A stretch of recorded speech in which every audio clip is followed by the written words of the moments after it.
Storking eye.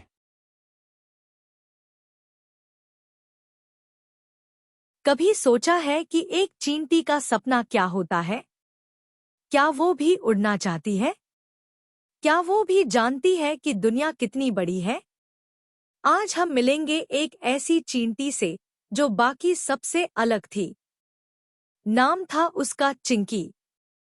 छोटी सी थी, लेकिन उसके हौसले आसमान से भी ऊंचे थे। किसी घने जंगल के एक कोने में बसी थी एक छोटी सी चींटियों की बस्ती। हर रोज वहां की चींटियां सुबह से शाम तक मेहनत करती, खाना इकट्ठा करना, रास्ते साफ करना, कतार में चलना। यही उनकी दुनिया थी। लेकिन उन सबके बीच एक थी चिंकी। छोटी सी, पर सबसे अलग। उसकी आंखों में था एक सपना, उड़ने का सपना।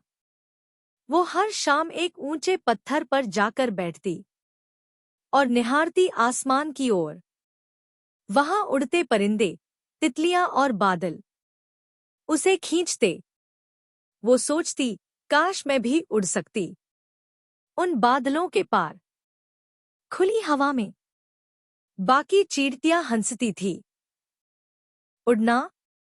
हम चींटियां हैं, हमें तो जमीन पर ही चलना होता है। बेवकूफी है ये सब। लेकिन चिंकी का मन न माना। उसने ठान लिया, एक दिन वो भी उड़ान भरेगी। पंखों से नहीं, हौसले से। एक दिन खबर आई, नदी के पार एक विशाल फल गिरा है। इतना बड़ा कि पूरी बस्ती कई दिनों तक आराम से खा सकती है। चींटियों की सभा बुलाई गई। प्रधान चींटी ने कहा, रास्ता कठिन है, बारिश आने वाली है, कोई वहां नहीं जा सकता। तभी सामने आई चिंकी। उसने कहा, मैं जाऊंगी, अकेली। सब सन्न रह गए। तू अकेली? इतनी दूर? पागल हो गई है क्या? पर चिंकी का निश्चय अडिग था। वो चल पड़ी अकेली, एक छोटी सी पोटली लेकर, लंबे सफर पर। रास्ता आसान नहीं था। बारिश शुरू हो गई। रास्ता फिसलन भरा हो गया। पेड़ गिर रहे थे, पत्तियां उड़ रही थी। एक जगह पर एक बड़ा सा मेंढक बैठा था। उसने कहा, अरे छोटी सी चींटी, तू यहाँ क्या कर रही है? वापस जा, ये तेरा रास्ता नहीं। चिंकी ने कहा, रास्ता मेरा हो या न हो, सपना मेरा है और मैं उसे पूरा करने आई हूं। वो भीगी, गिरी, फिसली, लेकिन रुकी नहीं। कुछ दूर आगे उसे एक सुंदर तितली मिली, रंग बिरंगी, शांत। तितली मुस्कुराई और बोली, तू उड़ना चाहती है ना?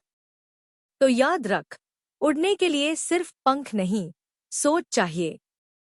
आगे एक मधुमक्खी मिली, काम में व्यस्त। उसने कहा, अगर मेहनत करोगी तो कोई भी फल तुम्हारा हो सकता है।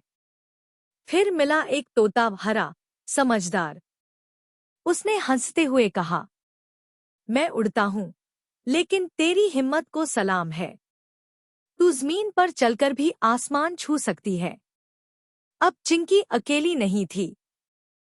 उसके पास थे दोस्त, अलग अलग, लेकिन दिल से उसके अपने।